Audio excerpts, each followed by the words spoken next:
धर्माची लायकी आहे का तुझी? माझा एक तर ज्याचा दगड तुझ्या कोहिनूरवर भारी आहे, विसरू नको तरंग्या, हा छाबा तुझाही शिकारी आहे. हे तू औरंगजेब सोडून गेला, हाल हाल करून मारा हुकूम जल्लादाला दिला. मग तुळापूरच्या भूमीवर क्रूरतेचा खेळ मांडला. जल्लादाने पहिली ती जीभ छाटली जी स्वाभिमानाची भाषा बोलत होती. मग आपल्याला सगळ्यांनी ते डोळे फोडले जे स्वराज्याचे स्वप्न पाहत होते.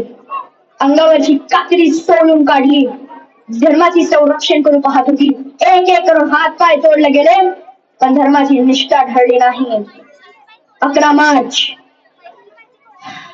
मार्च अखेर त्या देहाचे तुकडे तुकडे करून इंद्रायणी भूमीत फेकून दिले. औरंगजेबाला वाटले खावा गेला, आग उजली, पण त्या राख्याच्या ठिंगीतून नवी मशाल पेटली.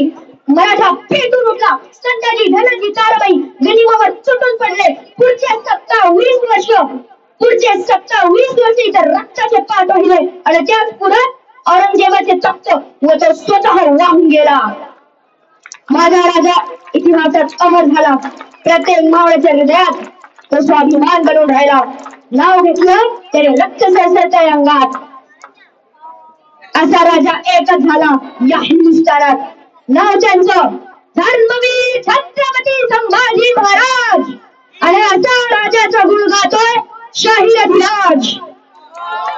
बोलो जय भवानी, संभाजी महाराज की, छत्रपती शिवाजी महाराज की. धन्यवाद.